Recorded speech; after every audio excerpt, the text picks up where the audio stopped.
Ukraine has managed to change its military strategy with the help of new long-range weapons received from Western partners. With the new weapons, the country has succeeded in slowing down the advance of Russian troops.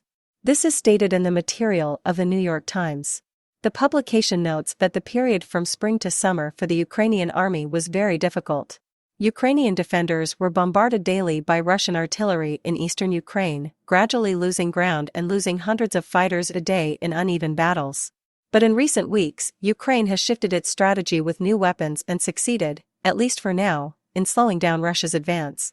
By striking deep behind enemy lines, the Ukrainians are draining Russia's combat potential, slowing its advance in the east and creating new vulnerabilities in the south, the article says.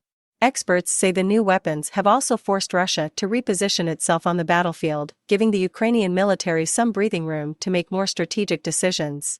At the same time, the publication notes that the Russian military is still strong enough to continue offensive operations. Because the Russian army far outnumbers Ukrainian forces in terms of troops, weapons and ammunition, the Ukrainian armed forces had to be innovative and flexible, the article says. A powerful explosion at the Yerevan wholesale market, Surmalu, near the center of Yerevan. There are victims. One person died, 54, according to preliminary data, were injured as a result of an explosion and the ensuing fire at the Surmalu wholesale market in Yerevan, the Armenian Emergencies Ministry reported. A fire started after the explosion. Footage shared on social media shows thick black smoke billowing from the building, with debris strewn around it. Sounds similar to shots are heard according to preliminary data. A pyrotechnics warehouse is on fire.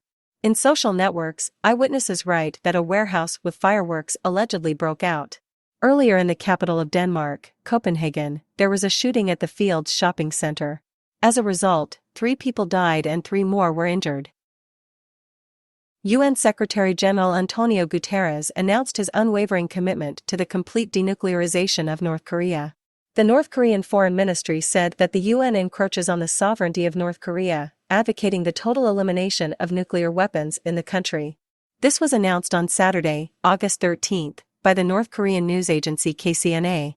This is a comment by UN Secretary-General Antonio Guterres regarding his unwavering commitment to the complete denuclearization of North Korea. Pyongyang called his position one that is contrary to the UN Charter. According to the North Korean authorities, the UN Secretary-General should refrain from any actions and words that may damage his position as an international official. North Korea has tested more than 30 ballistic missiles this year, including the first ICBM flights since 2017. In addition, officials in Seoul and Washington suggest that the DPRK authorities may be preparing to test nuclear weapons. Earlier, the head of North Korea, Kim Jong-un, said that Pyongyang was fully prepared for any military conflict with the United States and threatened South Korea. Soldiers of the Armed Forces of Ukraine destroyed 2 modern Ka-52 Alligator helicopters. This was reported by the Group of Eastern Defense Forces. The units of the anti-aircraft missile forces of the Khortytsia Operational Strategic Group of troops conscientiously fulfill their duties even on weekends. As a result, 2 Ka-52 fire support helicopters were destroyed on Saturday and Sunday, the report says. Ka-52 is one of the most modern and expensive helicopters in Russia. It has been produced since 2008, and the cost of one copy exceeds $16 million. The Russians call this helicopter one of the most efficient. Despite this, the Ukrainians destroyed more than 24 of these vehicles during the full-scale war. Russia ordered about 1,000 strike and reconnaissance drones from Iran. In particular, we are talking about UAVs such as Shahed 129, which can fly for more than 24 hours.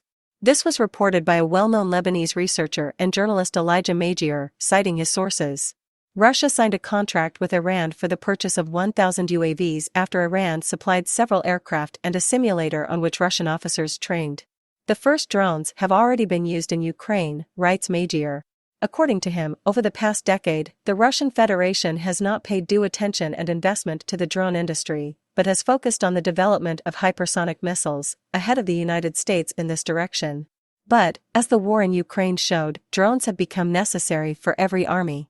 According to Magier, in turn, Iran has developed both high-precision long-range missiles capable of reaching objects at a distance of up to 2,000 kilometers, which were successfully used in Iraq and Syria against various targets, and worked on the development of the drone industry.